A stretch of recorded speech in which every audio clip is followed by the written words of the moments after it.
So I've been watching some Street Fighter 6 VODs, and I watched Daigo Umehara's Akuma against Mizuha's Cammy. He was ranked 1 at the time on the leaderboards.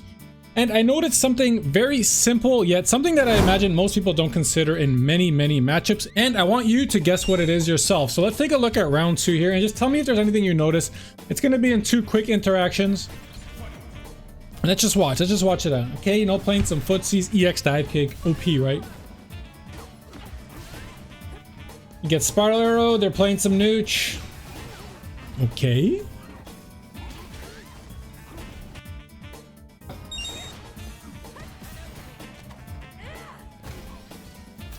Gets thrown, okay, blocks a spiral arrow, blah blah blah. Okay, did you guys notice anything in particular? Now, it's not like, I don't want to make it seem like this is some crazy game breaking mechanic, but I feel like it's something that no one actually considers at lower levels.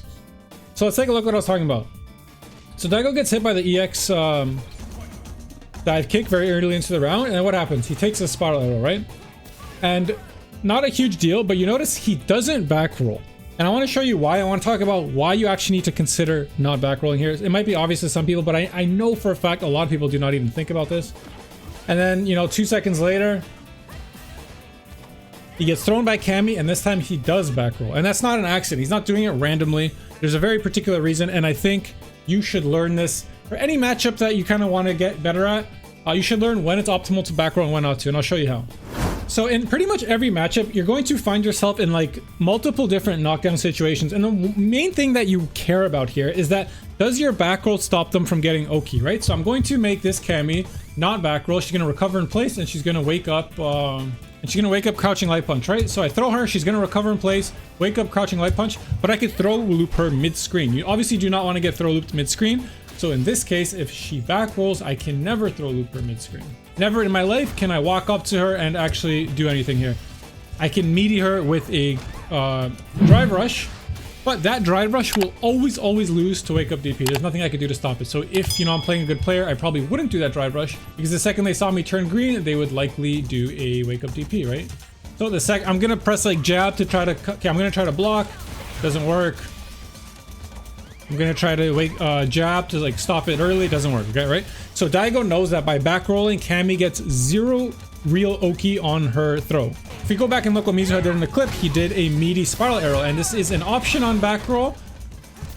But even after blocked, the opposing Cammy is +1. It's not like a particularly strong meaty. You know, you get a little chip damage at their drive gauge, and then you're really close up to them again, but you're minus. Also, if Cammy was to dash here, she's also -1, right? So there's literally nothing she could do to like keep her turn except drive rush against a character that has no DP, I guess. Okay, so now why does he not back roll against a spiral arrow? And this is the more important one that you're gonna want to like actually check in a lot of matchups, because no matter what Daigo does there, Cammy does get Oki. So why would you put yourself closer to the corner, right?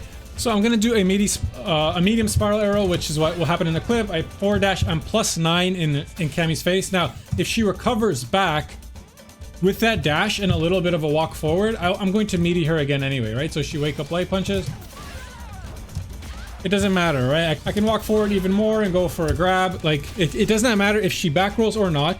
She will be in a bad spot, right? For getting knocked down by that spiral arrow. And Daigo knows that, I would assume. It doesn't seem like these are random choices, right? And why does that matter? Because if you do guess right on that wake up, you're so much further from the corner, right? So we're going to make Cammy do a wake up throw here. So you see where she is? She's on like that blue line of the stage here. She's pretty close to the corner. If we play neutral, she does not have a lot of room to walk back. She can't even block a DI from here or whatever, right? Like, she's in a pretty bad spot, very close to the corner. If she doesn't do the back roll, I mean, she's still going to be in a bad spot. I'm not going to lie to you.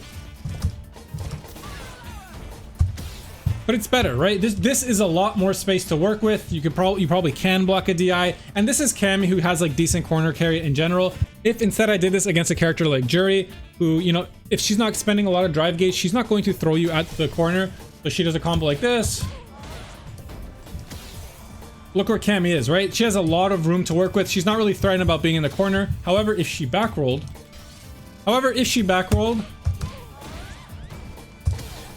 again, she's much closer where she can't get drive impacted. She has very low she has a very small amount of area to walk back and play footsies with me again. It's not going to be as hard to bully her in the corner. It doesn't seem like a big difference. It's like pretty much here to here, but that adds up. Like if you actually know a matchup, there are some characters that the second you're even this close to the corner, you feel like you're fucked. And this makes a difference, right? This is a lot more room to walk back with. You're not as threatened to just like YOLO jump yet. And it makes a difference. So I don't want to like, you know, keep talking because I feel like it's pretty obvious, but in a matchup that you're trying to learn, or just in general when you're playing online, I would try to see when it doesn't matter if you back roll or not. Sometimes just get up in place. Don't give them extra corner carry if they're going to get a meaty or strike throw situation in either regard. So yeah, just check it out for your different characters, and you know 2 of them already with Cammy and Jury. So keep it in mind when you're playing defense in Street Fighter 6. I hope you learned something. Stay beautiful, my friends. I'll see you next time.